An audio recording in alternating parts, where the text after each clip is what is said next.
Në historinë shqiptare ka emra që nuk u shkruan vetëm me bojë, por me gjak. Ka burra që nuk jetuan për veten e tyre, por për tokën, flamurin dhe nderin e kombit. Dhe kur përmendet Rugova, ajo tokë gurësh, burrash e pushkësh, një emër del mbi shumë të tjerë. Një emër që jehonte nga Moraqa në Nokšiq. Një emër që malazezët e dëgjonin me frikë, ndërsa shqiptarët me krenari. Ky ishte Qel Shabani, njeriu që për më shumë se 6 dekada udhëhoqi Rugovën në luftra, beteja e kuvende. Burri që luftoi në gojën e ujkut, buz kufirit me malin e zi, dhe që e mbylli jetën aty ku jetojnë vetëm legjendat, në fushën e nderit me pushk në dorë, për mbrojtjen e plavës e Gucis. Por kush ishte në të vërtet Qel Shabani? Si u kthye ai në një nga figurat më të mëdha të Rugovës dhe lidhjes shqiptare të Prizrenit. Dhe pse sot, pas më shumë se një shekulli, emri i tij vazhdon të këndohet në lahut e në këngë kreshnike. Kjo është historia e komandantit që nuk ju përkul as perandorisë osmane, as malit të zi.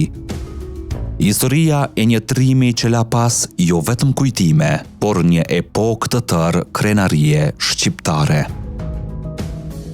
Nëse e doni historinë e vërtetë të shqiptarëve, pëlqeni videon, abonohuni në kanalin Histori Epike dhe ndizni këmbanën e njoftimeve, sepse këtu ringjallën figurat që koha nuk arriti t'i shuaj. Rreth viteve 1810, në stakaj të Rugovës lindi një djalë që do të bëhej simbol i kësaj treve. Rugova në atë kohë nuk njihte qetësi, ishte një krahin që jetonte mes luftrave, kuvendeve dhe gjakut. Çdo brez rritej me armë në krah dhe me betimin për të mos ia dorëzuar tokën askujt. Në atë realitet u rrit Qel Shabani.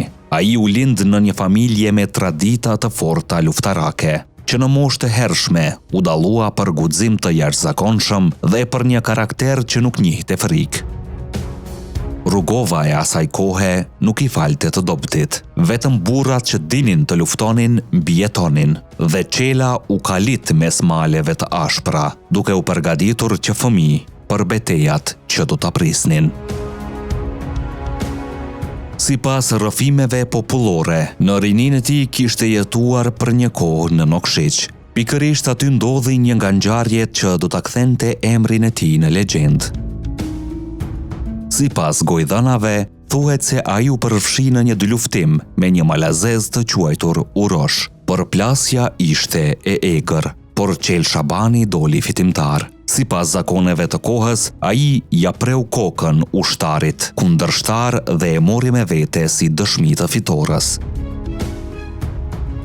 Ishte një kohë e pamëshirshme, ku trimëria matej me vepra dhe jo me fjalë. Të bëmat e tij u përhapen shpejt në të gjithë krahinën. Emri i tij nisi të përmendej në oda burrash, në kuvende dhe në këngë.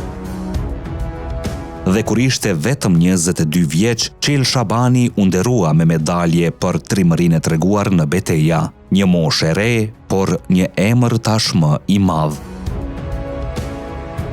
Rugova në atë periudhë kishte nisur zanafillën e saj historike e të lavdishme, dhe 2 emra qëndronin në balë të saj, Qel Shabani dhe bajraktari legjendar Sali Jaha. Bashk për më shumë se 6 dekada, ata udhëhoqën Rugovën në luftra, beteja dhe kuvende, aty ku vendosej fati i Shqipërisë etnike. Ata nuk ishin vetëm prijes lokal, ishin njerëzit që përfaqësonin nderin dhe rezistencën shqiptare në një kohë kur trojet tona po coptoheshin nga të gjitha anët. Kur u themelua lidhja shqiptare e Prizrenit në vitin 1878, Rugova dërgoi si përfaqësues pikërisht Qel Shabanin dhe Sali Jahën. Nuk ishte rastësi, ata përfaqësonin shpirtin luftarak të malësisë. Lidhja e Prizrenit ishte përpjekja më e madhe politike dhe ushtarake e shqiptarëve për të mbrojtur trojet nga coptimi pas Kongresit të Berlinit. Fuqitë e mëdha kishin vendosur që Plava dhe Gucia t'i jepeshin Malit të Zi, por shqiptarët nuk pranuan, dhe ndër të parët që ngritën pushkën ishte Qel Shabani. Ai kishte luftuar pothuajse gjithë jetën kundër forcave malazeze dhe osmane. Emri i tij lidhej me betejat e Muraqës, Shekullarit, Beranit, Moknës e Kaçuberrit, e deri tek ajo që do të hynte në histori si një nga betejat më të lavdishme shqiptare, lufta e Nokshicit. Por para Nokshicit, një tjetër ngjarje e bëri të pavdekshëm emrin e tij. Vitin 1875, forcat malazeze të udhëhequra nga Mark Millani kishin sulmuar Beranin. Situata ishte e rëndë, por në ndihmë të qytetit erdhën burrat e Rugovës, Qel Shabani, Sali Jaha dhe Avdi Smajli.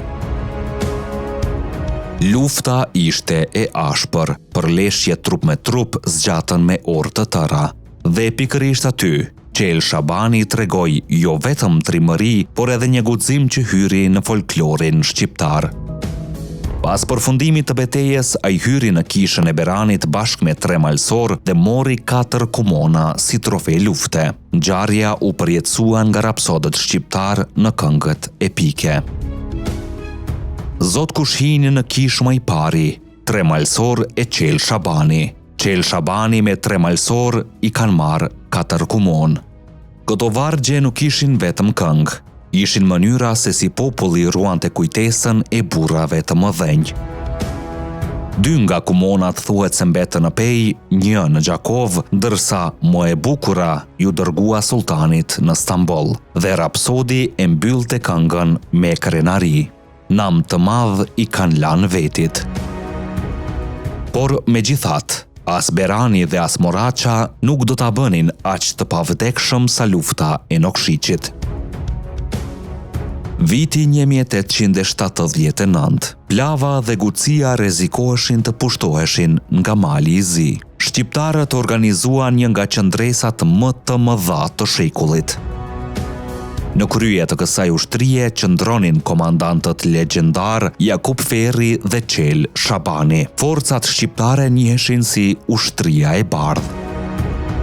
Në mesin e luftëtarëve më të dalluar ishin Kadri Bajri, zëvendës komandant Jakub Ferrit, pastaj Demi Sufi, Reg Avdia dhe heroina e njohur Kaje Shabania Gala. Në shtabin ushtarak gjendej edhe bajraktari i Rugovës, Sali Jaha, bashkë luftëtari më i afërt i Qel Shabanit. Edhe pse në moshë të shtyrë, Sali Jaha vazhdonte të luftonte për krah burrave të tij. Në Nokshit u përplasën 2 botë. Nga njëra anë, shqiptarët qëmbronin tokat e tyre, nga ana tjetër, ushtria malazeze që kërkonte ta pushtonte me çdo kusht. Dhe aty, Qel Shabani tregoi fytyrën e vërtet të një komandanti shqiptar. Ai luftonte në vijën e parë, nuk fshihej pas ushtarëve, nuk jepte urdhra nga larg. Sipas rrëfimeve gojore, në kulmin e betejës, ai u hodh në mes të armikut si stuhi. Pushka dhe shpata e tij hapnin rrugë mes forcave malazeze, por çdo legjend ka edhe çmimin e saj.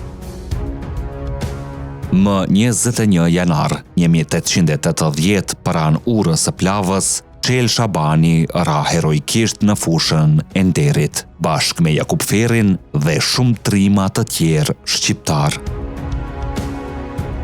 Kur luftëtarët shqiptar ju afruan trupit të tij të pajet, pranë tij u gjetën edhe 3 trupa armiqësh pa kokë. Kjo pamje tregonte qartë se deri në frymën e fundit, Qel Shabani kishte luftuar si luan.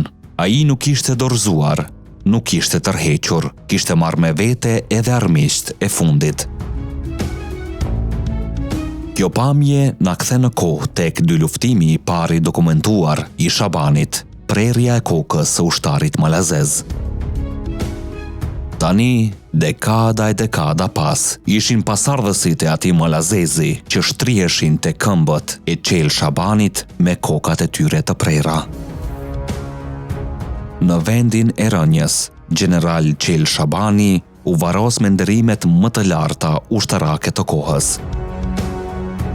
Dhe prej asaj dite, emri I tij nuk I përkiste më vetëm Rugovës, I përkiste të gjithë historisë shqiptare. Qel Shabani u kthye në simbol të brezit të artë të Rugovës, një brez ku bënin pjesë edhe Avdi Ismaili, Zhuj Selmani, Kadri e Hysen Bajri, Sadri Bardhi, Isuf Mujani, Halil Turko, Demi Sufi, Reg Avdia, Kaje Gala, Fazli e Sali Mula, Reg Haxhia, Mustaf Bajraktari e shumë trima të tjerë.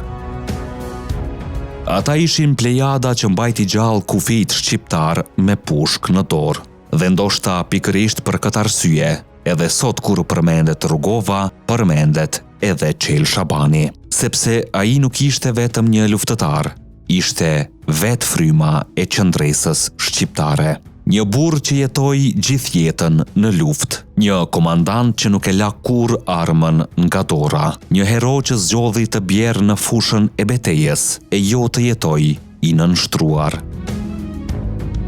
Sot më shumë se një shekull pas rënjes së tij, këngët për Qel Shabanin vazhdojnë të këndohen në oda e në kuvende. Emri I tij vazhdon të përmendet me krenarin nga Rugova e deri në çdo cep të trojeve shqiptare, sepse burrat si ai nuk vdesin kurrë. Ata bëhen histori. E tani dua të dëgjoj edhe mendimin tuaj. A mendoni se figura si Qel Shabani po marrin sot respektin që meritojnë në historinë shqiptare? Shkruajeni mendimin tuaj në komente. Ne jemi Histori Epike, aty ku e kaluara rilind. Deri në videon tjetër, qëndroni krenar dhe të vetëdijshëm për gjakun që rrjedh në damarët tanë.